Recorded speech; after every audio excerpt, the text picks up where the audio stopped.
Ladies and gentlemen, you are watching Concert Junkies, Rob and John. Oh yeah. And we're live. Oh yeah. Let's go. So would you like to introduce yourselves? Yeah, what's up, y'all? I'm Kay. I do the La La Laws and the Rah Rah Rahs in a couple projects. Chasing Satellites, Matriarchs, and just launched a hip hop project called I Am Chaos. Yeah, that's me. And I am a Taylor Destroy. I'm the vocalist of Aspect Iris. I also do the La La Las and the Rah Rah Rahs. And I'm super excited to be here with one of my besties. Let's go. So Taylor, I'm gonna have you ask your first question. Oh, okay. Oh, right in. Let's go. All right. Bring it on. So, I know we talk a lot, but what is like your favorite band right now? Oh, right now? Right now, because it changes. Yeah, no, for sure. I mean, favorite band of all time.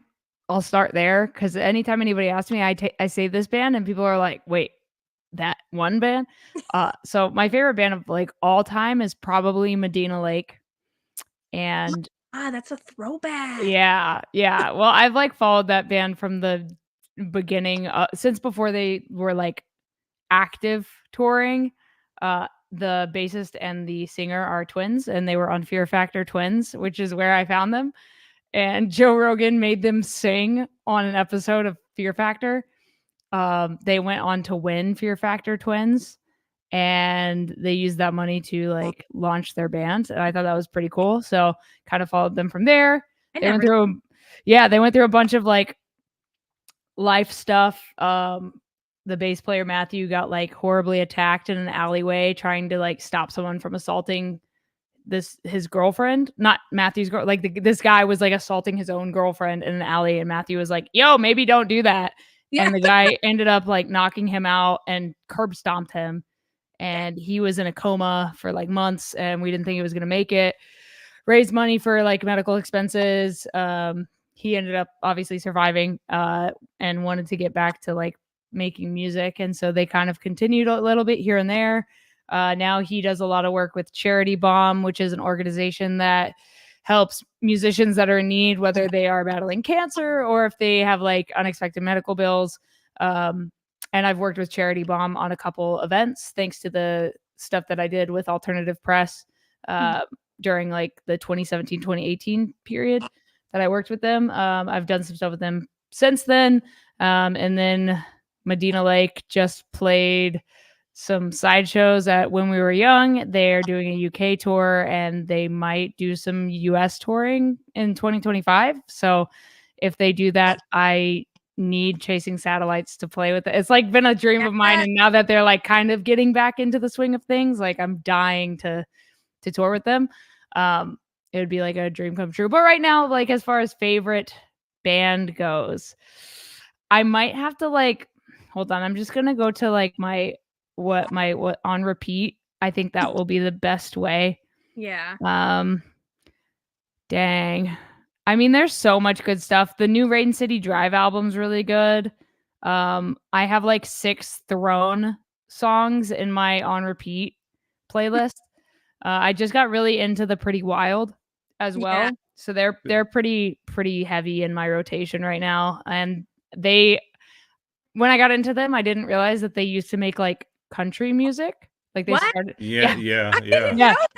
They started as like a country duo. So they have a song called Eastwood, and it's like it's so good. It's so good. So I now refer to that band as Banjos and Breakdowns.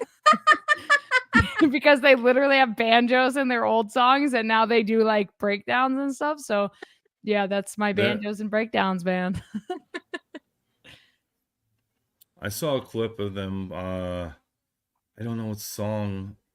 It's one of theirs, but she's playing piano, and it was freaking phenomenal. They're so good. And I would also like to do some stuff with them because they also have songs about aliens and space and things. So I think that'd be pretty sick. Very, very high energy. Like, yeah. Holy shit. Yeah, no, they're so good. I I could only imagine of what do you call it, learning so much stuff from them. Yeah, and they're high energy. I honestly don't know which sister is like who's who, but one of them, like the main singer of the band, is also a stunt performer. So like, Yeah. Yeah, so cool. It's so sick. But yeah, would love to meet. Would love Like to. I haven't seen them on stage, but like, but if she pulled half that on stage, hands down. So sick. Hands down. But yeah, those are my like in my rotation right now. So since I have both of you here, I mean I'm gonna ask this because we just talked about it earlier. What's your feeling about Moancore? You go first, Kay. I already have my. Well, I mean, I haven't really gone too deep into the like subgenre. Like I know what it is. I've seen some clips on TikTok, but I haven't heard like an entire song like in it with context. You know what I mean? Like I feel like I need to like actually check out like a couple bands that are doing this or songs specifically. I mean, whatever. It's been out for a very very long time. See, when I think of it, I think of Not Enough Space and just their little and Yeah. I love it. I think it's so funny. And I was telling him earlier, you know, a lot of bands and vocalists, they come up with like their own like shtick, like you know, ooh, yeah. Pulls the pig, and you know, it's kind of fun and cool to do. So I support.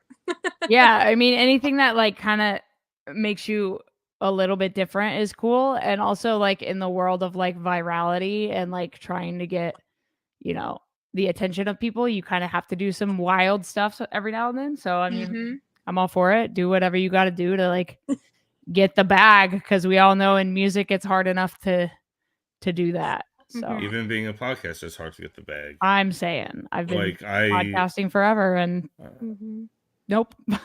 I don't make any money, but I don't care. It's fun. I have another question. I actually don't think I've ever asked you this, Kay, but it's something that I've always wanted to know. And you were just talking about space earlier. What do you remember? Like, what got you like so into space? Like, was there like a moment where you're just like, was it watching E.T. as a kid? No, it was like, I think it was like a natural progression. I mean, I remember seeing Signs as a kid. And I'm a big M. Night Shyamalan fan as it is. I love most of his movies, except for the stuff he shouldn't have done, like The Last Airbender. Obviously, we all can agree that he just should not have done that. But we all make mistakes. It's fine. But I remember watching, I think that was the first like alien movie that I was like, oh, that's cool. But that wasn't even the thing that was like, that kind of, I think I just always was kind of curious about it. And like, I don't know, something about going to space just always sounds so interesting to me, because like first of all, like we can't stay here forever because we are destroying this planet, and so we kind of need to go somewhere else. And the fact that there's such a like interest in the science community of like what's out there, like is there other things out there, like and there's also the side of people that are like their aliens don't exist. My rebuttal is like, how selfish are you to think that we're the only things in the vastness of all the universe? Like that's such a selfish thing to think. But I don't know. It was like a natural progression. And then a couple years ago, NASA put out a tweet and it said like, hey, social media influencers, whatever. I don't really like that term, but it's whatever. Everyone knows what it is. I know what you're about to talk about. But yeah, NASA was like, hey, social media influencers, we'd love to have some people come out to this NASA social event and come like get a private tour of Kennedy Space Center and make content and then watch a rocket launch. And I was like, that sounds sick. And somebody like mentioned me in the tweet and they were like, yo, you got to check this out. And I was like, all right. So I submitted to it, got accepted, flew myself to NASA. Like they don't pay for anything. You do get like a free tour, like kind of more behind the scenes than like the public tour, but you pay for your flight, your hotel, all that stuff. And so went down there, rented a car, did the whole thing. Didn't really know about tolls in Florida and how many toll booths there are on the way to Kennedy Space Center. I was like, this is getting ridiculous. So went to the NASA social, met a bunch of really cool people. One of the people interesting that was there that I met, he was in the band Kill Hannah. Do you remember that band? Okay, yeah. They were No. like big Yeah. during MySpace. They had this song called Lips Like Morphine. Yeah, It's yeah, like, You yeah. I remember? want Yeah. to go with lips like morphine. Yeah, that. So the fucking yeah. So met one of them, and I was like, how is this happening? That was like just an interesting tidbit about that. But I met this other guy, Brandon, there, Brandon Wynn, and he started like his own little like public like news publication, like online news outlet called Hover Slam Space. And he lives in Florida. And at the time I lived in California. And I remember it was during COVID. He hit me up and was like, hey, there's a rocket launch happening in California, like in, up in farther north where I lived than where I lived in Vandenberg. He asked if I wanted to go like photograph the launch for Hover Slam Space. And I was like, yeah. So like drove my happy self up there. Drove up to the gates, like as close as you could get to like the launch pad out there, which like isn't very close considering how close you can get to Texas, the launch pad in Texas, which I'll get to.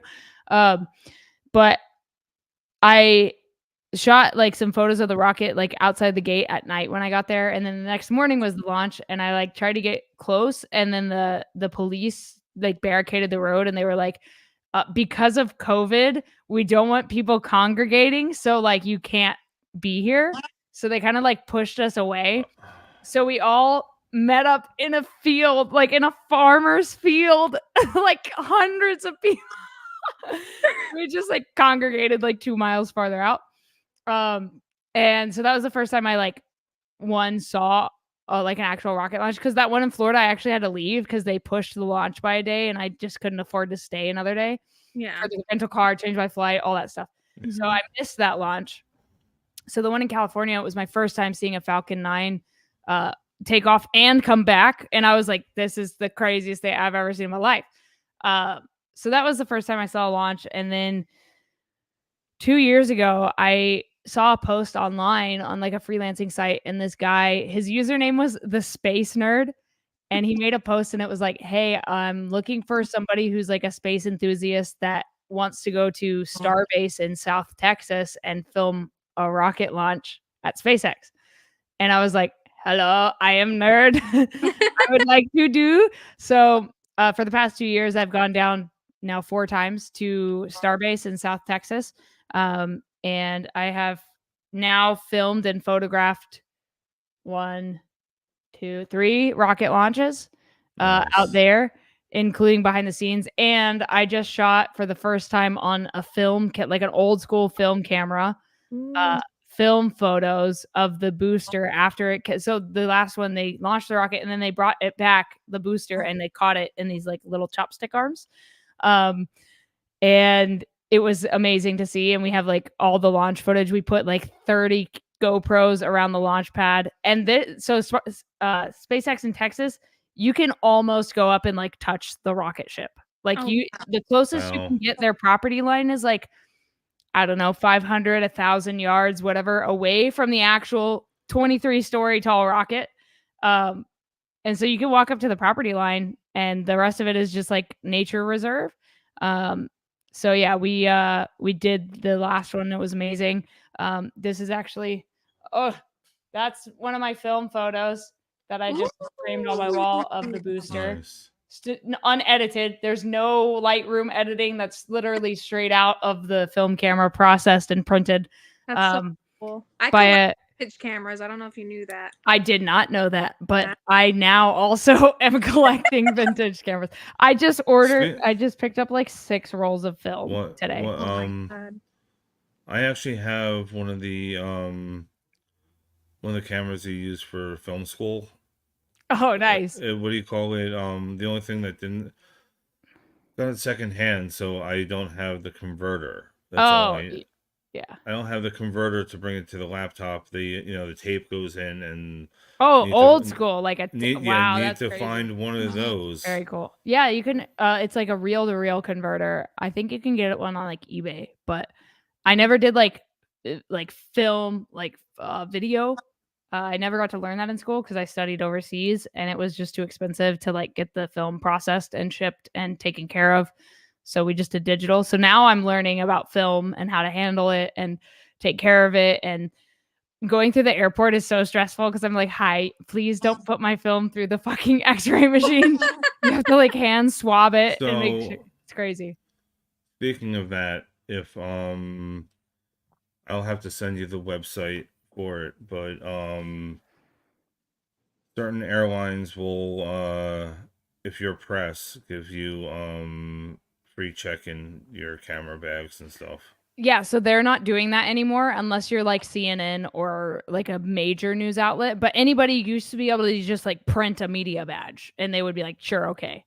But now it's like really strict because everyone was taking advantage of it. So now you literally have to be like CNN or like a big news agency. At least that's what I've heard recently from like people that I'm on Facebook groups with talking about that very thing. Which sucks. But also, I usually only fly with a backpack and a Pelican case anyway. I don't ever check stuff anymore because I don't want them to mess with my stuff and Yeah. I don't want to lose things. Yeah, Like, I feel that. yeah, and it's getting harder because like I have more and more gear every time I travel. Like I leave Friday. I got asked to go. This is so crazy. And I can't go into too much detail, but Yeah, I was my about to ask, can you talk about those my things? my favorite vocalist ever is starting a new project and they're recording in Switzerland and called me and they were like, "Hey, can you just like come to Switzerland?" And I was like, let me cancel everything." Let me just So- cancel I mean, everything, but yes. So yeah, that's a bucket list item to go no, Switzerland. it's crazy because like, and I just sent the vocalist a photo. Let me see if I can pull the photo up without like giving away who I sent it to. Okay, this photo. Hopefully, this doesn't like reveal too much. Okay, this is a photo of me on a train in Switzerland. Oh, that's weird. You can see what I'm watching on YouTube above there. But anyway, good thing I don't have like anything crazy on my computer. But this is a photo of me on a train in Switzerland 2 years ago this week. Oh my Oh, that's god. Like crazy. I don't know how the universe was like, "Hey, here, go do this again." So yeah, I leave Friday to fly to Geneva, Switzerland, for like 4 days, and then I turn around and go to Manchester in the UK to be in another musician's movie. That's awesome. So it's just like back to back trip to Europe and UK real quick. I think I can talk about the movie. It's public. So there's this guy that plays guitar and sings for Asking Alexandria now. His name's Paul Bartolome. He essentially replaced Ben Bruce. And he's making a movie and he's asked all of his like music friends to be in it. So he hit me up and he's actually producing and co-writing the new Chasing Satellites album right now. And he was like, "Hey, do you want to come be in my movie?" And I was like, "Yes." So I'm gonna go do that real quick as well. Speaking That's of pretty cool. Satellites, I just gotta say, I thought it was so cool that you played your first show in your space outfit. Yo, I was like, that's had a to. vibe. I like, had to. Not only was it Halloween, but like I probably would have worn it anyway yeah, for the that first was show. such a vibe. I loved it. Yeah, it was fun. It was a lot of fun. It was a good turnout for like a first show. And the guys in Enox and there's another Nashville band, Eugen, they were so good. I got to see them play 2 nights in a row because they played like the following night with our friends in Divisive at a show in Nashville. But just got asked to do a tour in the spring with Chasing Satellites. So stay tuned for that. Let's go. We're just gonna do it. We're just doing it. We're just gonna do it. If there's a New Jersey date, I'll be there. I don't think that. So originally it was going to be like northeast and then Midwest and South, but they've consolidated it to just the Midwest for now, just to do like a smaller run, and then we'll probably expand and do a bigger You gotta run. come up this way, Kay. I know, but you're like not just in New York, you're like in fucking Maine. I'm not in New York anymore. Wait, what? What? I moved with the boo thing. I'm in Mass now. Wait, you're in. Oh, I didn't Oh. know he lived in Mass. Yep. Oh, word. Okay, so you're closer. That's great. Love that. We love to see it. Love to hear it. That's amazing.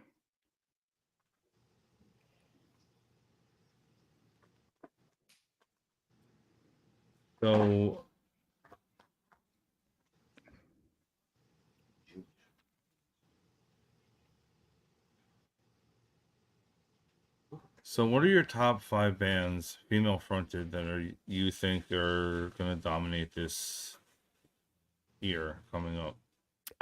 Anything Lauren Babick touches, Yep. I agree with that 100%. whether it be her solo stuff, which is like I've heard the unreleased songs and like the world is not ready. They're so good. Ready? So yeah, anything Lauren touches. Deadlands for sure. I just saw them the other night in case he was sick and like felt so bad, but still great to see her. And we grabbed breakfast the next day, so we caught up a bit. Yeah, Casey's just hella talented and like deserves the world. She's one of the sweetest humans. She's so kind. Like, what a human. Okay, so Lauren, Deadlands. I think Spirit Box will just like always continue to grow. They're doing so well. We can now put Linkin Park in the mix. Yes. They're not metal, but they're metal adjacent. So I'm gonna put them in there. Which is like I never thought I would say that about Linkin, like female front, like that's crazy. But they're already like number one. Like they're obviously just destroying all the Billboard charts. And that's 4. I need a 5th one. I just met Cheney Stokes the other night from Entheos.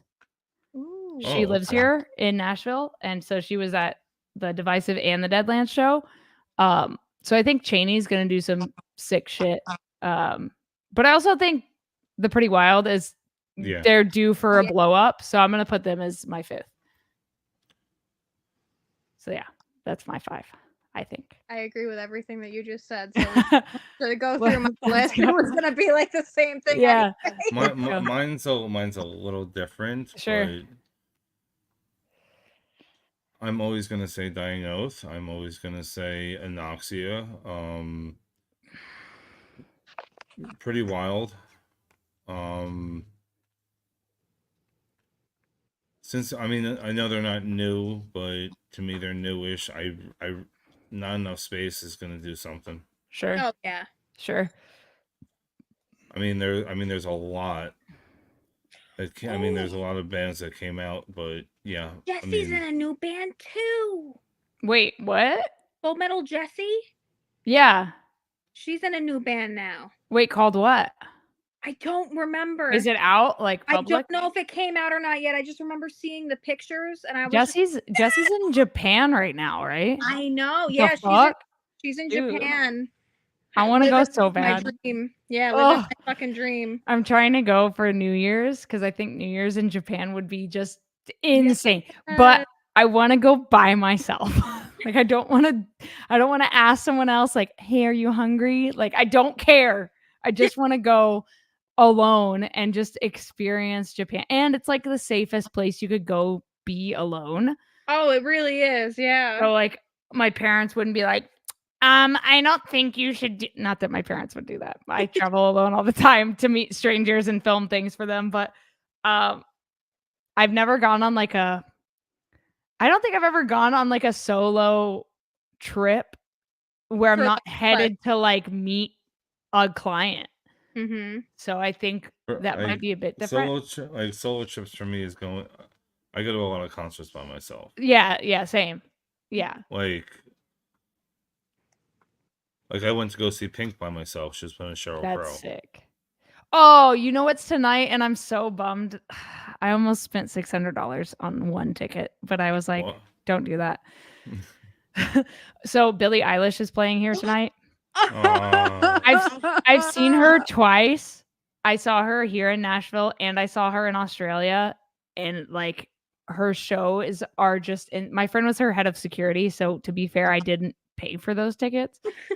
And it was amazing, and that's probably why it was so amazing, is because I didn't have to pay $600 to go see her. Everything's better when it's free. Yeah, but he doesn't work for her anymore. Like he just doesn't. He just moved. He's working with other people now, which is great for him. But I have to pay to go see Billie Eilish. So I did not go tonight, but Billie, just know the best live show. Hands down. I want to see. It's so sick. live. It's so sick. Well, her like the last tour was sick. I don't know how this one is because this is for the new record, which is like definitely a different vibe. But it's also her like coming out album, so it's I know. cool. I love. Who did she collab with? I can't remember. Charlie XCX. That's the one. That song, her verse in that. Yeah. Oh my god, so good. We should cover it. Just Yo, saying. I'm so down. Do it. But also I know that Halsey just dropped a new record, which is pretty good. Did. There's a song called, I think it's called like Never Loved You or I've Never Loved You. I think I listened to that song on repeat for like an hour driving. And I was like, this fucking song is so good. But I love Halsey. Like I'm a big Halsey fan, and she's actually on my list of somebody I want to see live. She's so good. I've seen her one time live and it was amazing, and like I would love to see her again. And she's such a big fan of like her favorite band, like that, or her one of her most influential vocalists was Haley from Paramore. Like she's big into like metal. She did that song with Bring Me the Horizon. Like she's like into the scene, you know. So it's like I would love to, and I've covered like 3 or 4 of her songs now and just love her music. And she helped me figure out how to sing. Like I stopped listening to metal music for a year and like listened to like Halsey and Justin Bieber and The Weeknd and like more pop and R&B singers just to figure out like my own voice. So I owe a lot to vocalists like Halsey. Yeah, she's awesome. And how she got her name, right? No. What do you mean? Her real name's Ashley. I know. Yeah, Halsey, because of train station where she got off. Oh, I didn't know that part. Yeah, what do you call it? She just changed letters around. She just like switched them. Well, I knew she like I knew it had to do with her name. I didn't know there was like a backstory to it. Yeah, I believe she was from New York. I believe, right? I think. I don't know. Well, it was through a train station of wherever she got off. It was I can't think of the. I'll send it to you later. I can't think of the address or whatever. Oh, that's cool though. Yeah, I love Halsey. She's so good. Yo, how about that Warped Tour situation? So, all I think of, and I say this all the time now, is your video, Kay.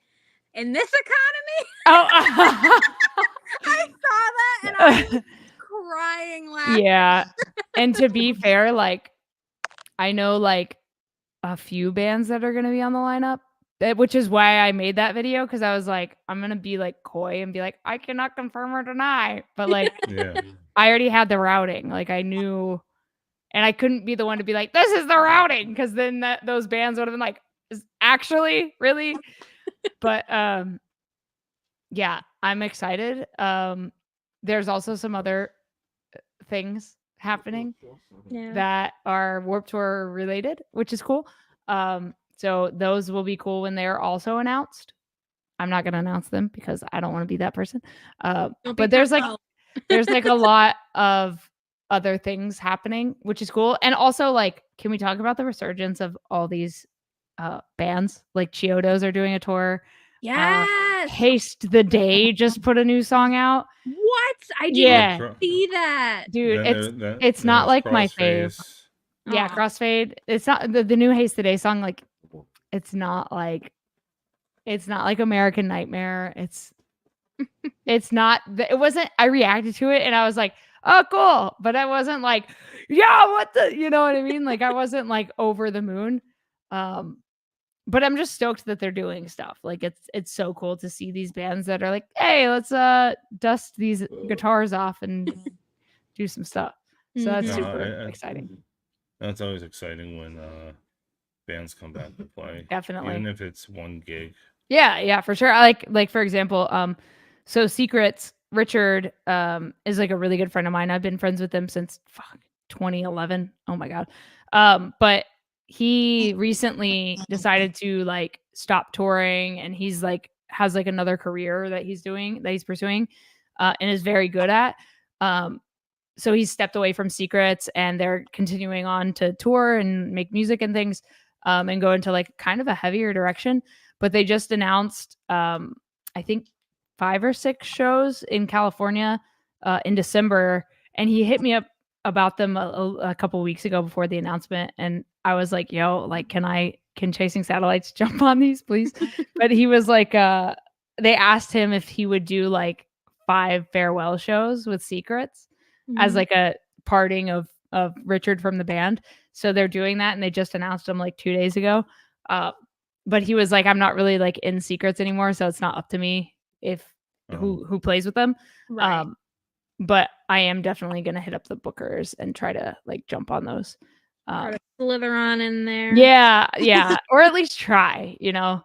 Yeah, it doesn't hurt to try. Yeah. Also, can bookers please do like a better job? Columbus's band and my band and Seeger's band all hit up to the booker to play the Deadlands show, and we all got ghosted. And then the night of the show, the 2 openers both bailed. Like, what? We would have. It would have been so sick. Ugh. You and I can talk about that later. Bookers just do better. Yeah, I agree. So frustrating. I would have just done an acoustic set. Fuck it. I mean, yeah, we could have done that, I guess, but it was I'm just saying, so like, frustrating. Improv. It was so frustrating. They ain't here. I'm here now. Yeah, exactly. It was hella frustrating because it was like such a good lineup too. Like David Ben I don't know how to say Benavides. Yeah. He did like a fucking how to scream masterclass. He's so good live. My God. So good. Just insane. This is an insane vocalist. And Lauren Babick and I were just standing there like, should we both quit or like what what are we doing? And I went up to him after his set and I was like, hey man, love your stuff, like whatever, been following you for a bit, yeah, keep doing your thing, blah blah blah, your videos are great. And he was like, I really hope they're helping you on your journey to become a screamer. And I was like, but I'm not gonna be like, oh, you don't know who it's not. I don't want to be that person because, like, who am I in the grand scheme of things? But like, I didn't want to be like, yeah, I've been screaming for 16 years, my guy. Oh my God. And the song that Lauren did with Craig Mabbitt. Oh, yeah. Oh, fire. yeah. Oh, so good. Yeah. Yeah. That was fun to film too. We were trying to figure out like. Oh, you filmed it? I filmed Lauren's part. Yeah, here in Nashville. And she was like, we need like a grungy type of. I was like, I have 3 places downtown that are grungy. Like, let's just use those. So we just like walked around like the grungier part of Nashville. And I have like 3 go-to spots for anytime I get hit up to do like a band promo shoot, I'm like, yep, I have the 3 spots. I know. Let's go to the archive let's do the route, the same fucking circle. And the photo, fans always are like, these photos are sick. How'd you find these places? And I'm like, this was like the first place I went and photographed when I moved here. And so now it's like my go-to spot. We all have our places. Yeah, exactly. And it's like they always consistently turn out really well. And like one of them's on top of this garage where like you're not allowed to park on the roof. So there's never any cars up there. So it's just like a view of the city. No people. Yeah. Well, there's like always a view of the city and no cars in the way, so it's just like the perfect spot. And then we have Printer's Alley, which always has like the string lights and like neon signs, so that's like an iconic spot in Nashville to take photos for people. But yeah, it's cool. But yeah, that song was sick. That song was sick. Yeah. So do you prefer videoing or taking photos? I feel like I know the answer to this. Well, I like them both for different reasons. I think I do prefer, if I had to pick one, like if you were like you can only do one for the rest of your life, I think I would do video. Because like I feel like I have more time to like tell a story. And with photos, like you're capturing like an instant moment forever, which is like amazing and beautiful and like can be super historic. But with video, I think there's just more room to be like creative with it. Not that you can't be creative with still photography, but I just think with video, like for example, and it pushes me out of my comfort zone when I shoot video. Like photos, I feel like it's just like so easy. You can just like take a million photos. Unless you're shooting film photography, then you literally have like kind of one shot or 36 exposures. Yeah, you're limited and you have to like think more and like settle yourself and like breathe a bit more, which is the thing that I'm falling in love with about film photography right now, is that like I do have to take my time and like think more. Like with a digital camera, I can just fire off 1,000 photos at a show and just be like, there's something in here. But with film photography, you're like so limited. So it's like a little bit more nerve-wracking, but it makes you focus. But with video, I just shot something that I had never thought I would shoot, and B, it was cool to like push myself and like test myself in this environment. I just finished filming 4 music videos for a country artist, and that's like a genre that I've never filmed for. So it was interesting to like figure out like a vision for like country songs. So this artist, he's relatively new. He just put out the first video that we shot together, but he's about to put the second one out, I think in like a week and a half.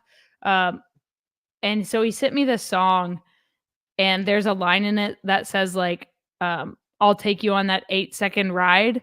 And I immediately was like, he's referencing, like, obviously it's like a sexual thing, like, you know, but he's like joking or whatever. But I was like, yo, what if we find a bull rider? Like because they ride bulls for 8 seconds. Yeah. About that. So like, I was like, what if we find like a professional bull rider? And he's like, how are we going to find him? I was like, well, let me go see what I can do. So I'm on like a bunch of different Nashville creative Facebook groups, and I don't really care for Facebook. I'm not on it that much. I prefer Instagram and like other platforms, but Facebook is great for like communities and groups. And so I'm in like 30 freaking groups on Facebook solely to find jobs and to like network with other people and kind of like get ideas or feedback or whatever. So I post on this group, this Nashville creatives group, and I'm like, hey, does anyone know like any bull riders? Just out of curiosity. And I had like 4 or 5 people all name the same dude. And I was like, okay, well, let me look into this guy. So I find his Instagram. This guy's like competed all over the world. He's a part of the PBR, which is like the Professional Bull Riders Association. And he's got like 100,000 followers on Instagram, which like to me is a lot for a bull rider. That just seems it's such a niche thing. And I was like, this guy's got 100,000, like that's sick.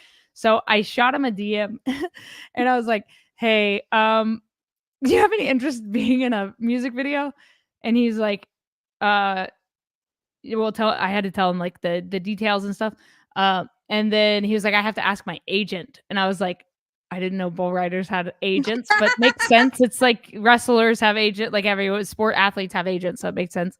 So his agent cleared it. And we had to reschedule it 3 times due to like conflicting schedules or weather or whatever. We finally filmed it like a week and a half ago. So I drove 2 hours to this really small town his buddy owns a bar in this town called Jackson, Tennessee, and it's like it's a bar with food and pool tables and all this stuff, but there's also a like a small arena for bull riding. That's cool. And he was like, my buddy's the owner. I've known him for like 20 years or whatever. Let's go do it there. And I was like, all right, sure. I don't have to like pay for the location or like anything. And they'll provide the bowl. Like, all right, word. And so we show up at like 6. Well, I showed up at like 1 p.m. because we were supposed to shoot at 3. Ended up being like later in the evening, but whatever. Besides that, we start shooting at like 7 p.m. And I'm like, okay, I need all the like lead in shots, like him getting his stuff out of the truck and like close ups of him like putting his gear on and like getting all of his ropes and his gloves and his vest and all his hat, whatever. And like the lead up was like kind of slow because he wasn't going to ride until 11 p.m. So like we were like preparing all night to shoot him ride this bull, which mind you, like he's only going to do once because like they don't ride like multiple times a night. And so I have literally up to 8 seconds to get this shot of him riding this bull, which like I've never only had 8 seconds to shoot anything ever because you can just reset and do it again. And this is not the case in this environment. So I'm like trying to like get my angle and figure it out. And I have like 4 I put a GoPro on one of the bullfighters who like get the bull away from him when he gets off to get his angle. I put a camera like in the dirt just to make sure I had this shot, right? Before he even gets on the bull, I hear his walkout song. He's already like in the bullpen getting ready. And I was like, dude, your walkout song is Youth of the Nation by POD. Like, we're gonna be just fine. And he was like, yeah, I love this song. I was like, I played a show with them. He was like, what do you mean? It's like, yeah, they're great. I love this band. So he gets on the bull. I'm doing all the like close-up shots of him wrapping his hand and like punching his, oh dude, it was so sick. And then they pull the gate open and the 2 guys that went before him, one of them rode for like maybe half a second before he was like bucked off the bull. The second guy rode for maybe 2 seconds before he fell off. And so now I'm like getting anxious. I'm like, oh man, this guy says he's good, but like this is not an easy sport. And these bulls like want you off of them. They're bred to get the thing on them off of them. And he like told me about the process of raising bulls to do this. It's fascinating, which I want to do a whole documentary on now, but that's beside the point. So he finally gets on his bull. They open the gate and the clock starts. And I'm like filming. I'm so focused on filming and I'm filming everything in like super slow-mo because I'm like, I need to get the maximum amount of footage out of this 8 seconds. And so he rides for the 8 seconds. The horn goes. He's still on the thing. He has to now untie his hand. So he's like pulling the cord. And I'm still filming this whole time. He was on that damn bull for like 13, 14 seconds. And I was like, this is great. I'm getting so much footage. He like leaps off the bull and they usually like land on their butt or their back or whatever. Homie lands on his feet, stands up and goes. And I was like, yo, this guy's my fucking hero. And it walks up to the camera and I was like, we can go home. We got it. So like, I was so excited that I had to drive 2 hours home in the dark. I got home at like 2 a.m. I was exhausted. And I immediately was like, I need to start editing because this is so sick. That's so you. It's so me. I just can't not do it. But I edited the thing the next day and sent it to the artist. And he was like, what the fuck? This is like the most cinematic bull video. It's so cool. And now I made a post of him like smoking a cigarette. He like lit up a cigarette. I was like, I need to film this because it's cinematic. And like his face lights up all nice and orange. Ooh. And I posted it on my like photo video Instagram. And I was like, I film cowboys now. That's like all I put. Please tell me at least it was a Marlboro. I know it was an American Spirit. Close enough. Yeah. But yeah, it was. I'm just saying it would have been more if it was a cowboy killer, you know. For sure. But yeah, no, that was cool. And like, so I think music videos, especially because you can make such a cool story out of them. Yeah. Like you can turn Yeah. anything to a story, and that's like how I hear music. Like anytime somebody's like, I'm gonna send you a song, I'm just gonna send them back music video ideas, like every time. Mm-hmm. It's just how I operate. That's really on one of my lists. I want to be in a music video someday. It's fun. It's fun to be in. It's fun to make them. I've Yeah, been you on. were in the red jumpsuit apparatus. I was in the red jumpsuit apparatus video. That was so cool, and like That was what an iconic story. Like so for those that don't know, the red jumpsuit apparatus put out a symphonic version of their iconic hit song Face Down, Mhm. and made a music video for it. But it's like so crazy because the girl in the video is the girl from the original Face Down music video Oh, I didn't know 16 that. 16 years later.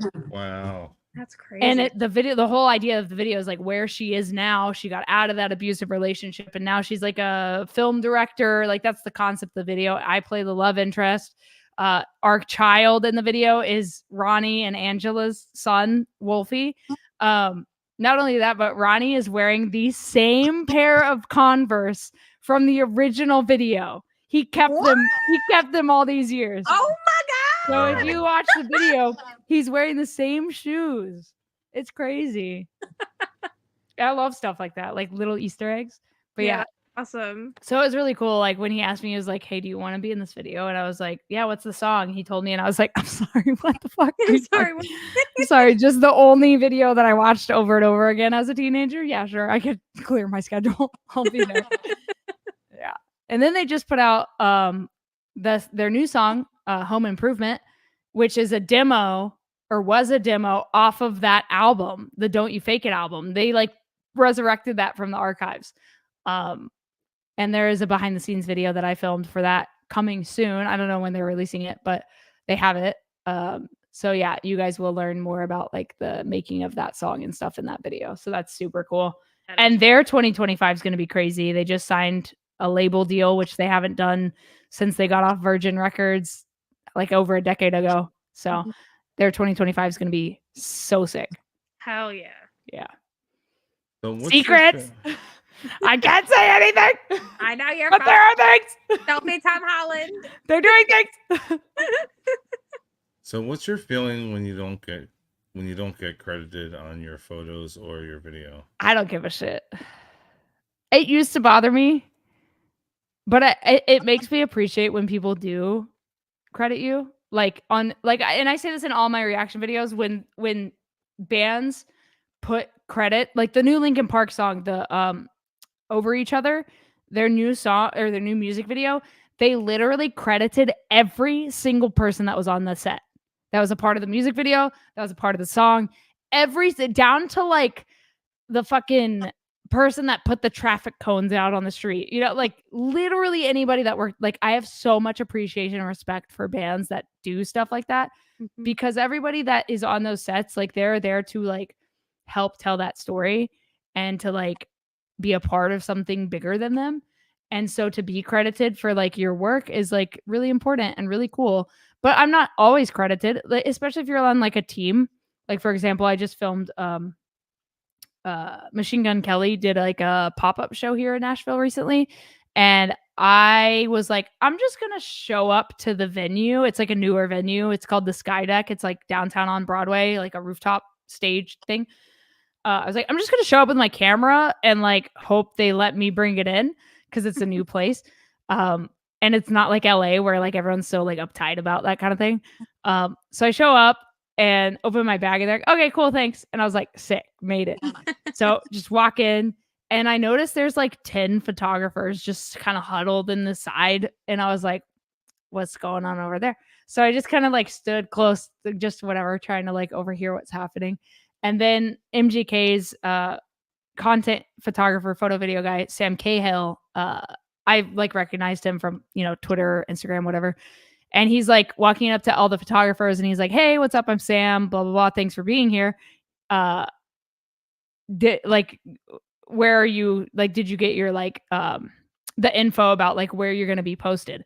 So he comes up to me and he's like, "Hey, what's up? I'm Sam. Did you get the info about like where you're going to be shooting from?" And I was like, "I'm just here, dog. But like, if you need another shooter, like, hi, just put me to work." And he was like, "All right, I'll put you in the photo pit. What lenses do you have?" I was like, "Sick."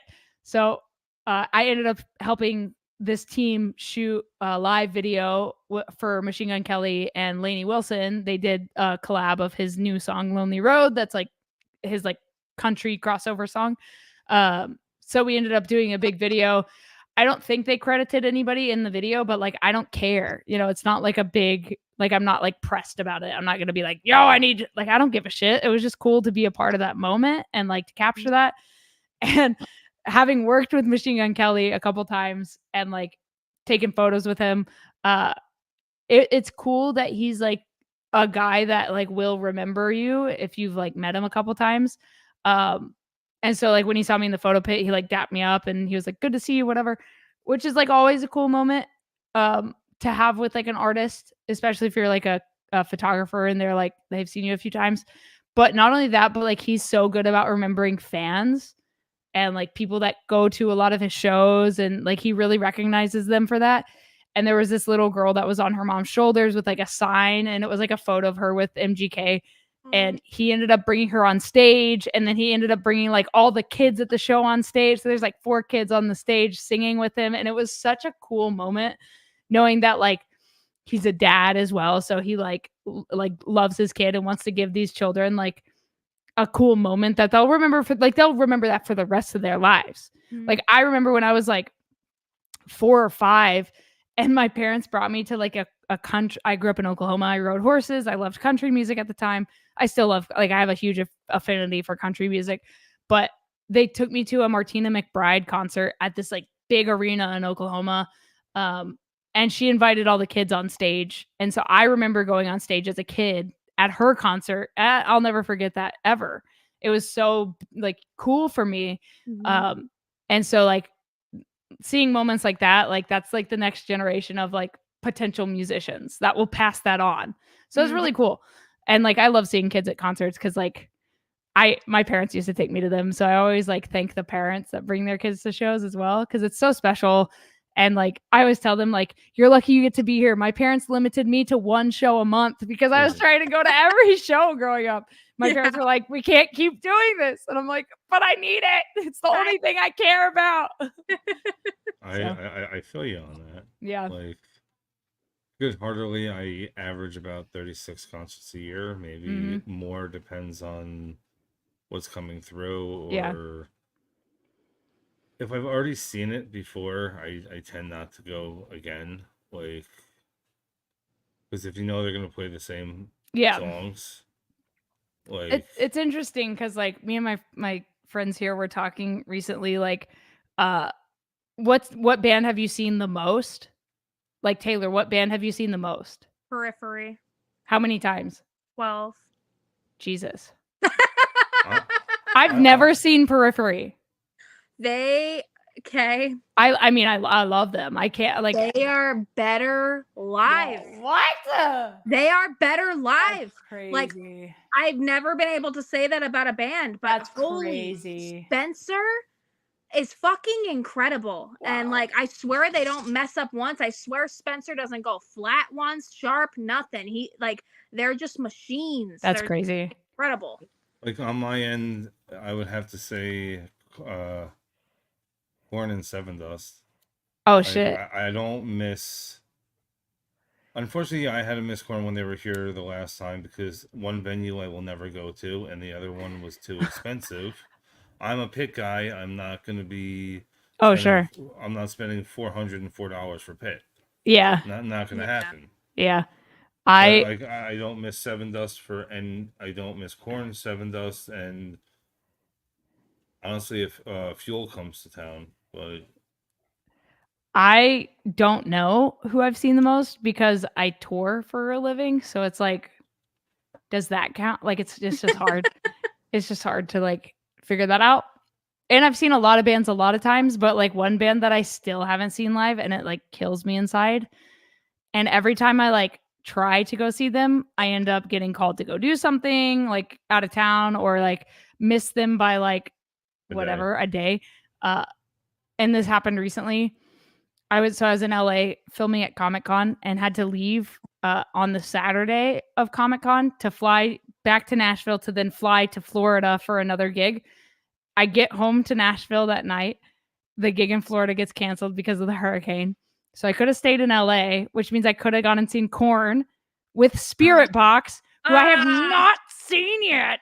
I haven't seen Spirit Box either. And they play like all these like festivals that I'm not at. They play like the other they don't play the emo festivals. They play like what louder than or whatever. I don't even know. But yeah, I still haven't seen them. So my 2025 goal is to see Spirit Box. You know who was incredible live? Tech 9. Oh yeah, I believe it. Also, hip hop shows are fucking sick. Yeah. By the way, I saw Eminem when I lived in Dubai, and I passed out. I passed out. His lights. I was barricade. The lights were so bright and like intense. I don't have epilepsy, but I think I developed epilepsy. I passed out over the barricade, threw up, came to, passed out again, and then woke up in like one of Eminem's security guard's arms. Just like so confused about what was going on. I was like, what just happened? Oh my God. But also, what's interesting is like, I used to be the one at the barricade that would end up passing out from like exhaustion because I would be so excited to go to shows that I would just forget to eat all day. And then you exert all this energy, pass out on the barricade. I've woken up in so many firemen's arms. I should be a fucking firefighter at this point. So bless all the paramedics and firemen that are at concerts that save our asses, because I used to be that person every show. And now I like don't fuck with that anymore.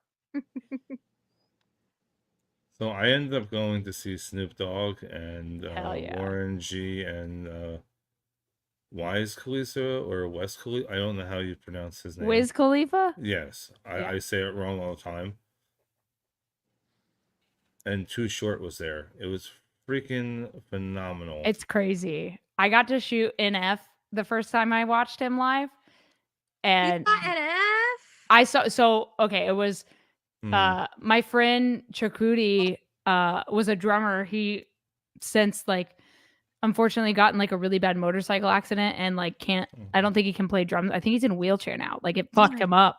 But he played drums for Watsky on Warped Tour when I did Warped Tour. So I like bonded with them. And Chakudi ended up playing for this guy Super Duper Kyle, who opened up for NF and Logic. And I love both NF and Logic. And so the first time I saw both of those artists, I was photographing them in the pit. And photographing NF, I'm just there like rapping the whole time and taking photos and just I have the best seat in the house. Like, dude, I was just blown away by that guy live. I was like, yo, this is my favorite rapper. Like Eminem and NF, hands down, greatest of all time. I know people will argue, but like for me, those are the goats. They're both fucking. They're the goats. And NF just posted a snippet of a new song on his Instagram story. So you're gonna cover dead. it. Of course, I'm dead. It's so sick. Even the like 12 seconds, I'm like, this is gonna be so sick. Yeah. Oh my God. I thought it was so funny when Falling in Reverse put out Prequel. You and I had the exact. I was like, oh, somebody went down the NF rabbit hole. Okay. Yeah, I was like, when Ronald. I was with Adrian, and I was like, oh, he listens to NF, and then dude, like, who's NF? And I was like, I was in the credits part of Spotify. I was like, tell me Tommy Prophet didn't fucking produce this song. I was like, this is an NF ripoff, which like whatever, do your thing. But like even like all the comments on that video, like the top comments are all like, oh, okay, NF, okay, whatever. Ronald. It's okay. We all get inspired by things. For sure. But also, you guys, My phone gonna die. Yeah, I gotta dip Yeah. as well, actually. I was just looking. I was like, oh, I'm about to go like ghost on y'all. Yeah, I have to also dip. I have to go meet Seeger and Norman. Tell Seeger I said hi and that I promise will. I'm gonna get my stuff done soon. I will. Okay. Tell him Rob, that's- thank you. No Thank you problem. for doing this. Yes, thank Since you, Rob. we have to, what do you call it, wrap this up. Anything you want to promote, do it now. All right. I Am Chaos on Spotify and on my YouTube channel. New hip hop album. It's all spooky demon ghost things. It's really fun. It was fun to make a concept album, and I recorded the vocals on tour with Escape the Fate. So that was cool. And then new Chasing Satellites record, hopefully early 2025. That's all I got. And you, madam, if not, you're frozen. Oh no, Taylor. Okay, I'll do it for Taylor since Taylor's frozen. Let's see. Aspect Iris, all things. Follow on all things. Love ya. Love your face. And yeah, follow Taylor Destroy on all the things. And just a reminder that this is on Facebook, Concert Junkies, Rob and John YouTube. YouTube, Concert Junkies, Rob and John YouTube. Twitch is just Concert Rob because they wouldn't let me finish what the hell I was saying. Please check out everybody. Subscribe, and I'll see you next week or so. Sweet. See you, bro. Later.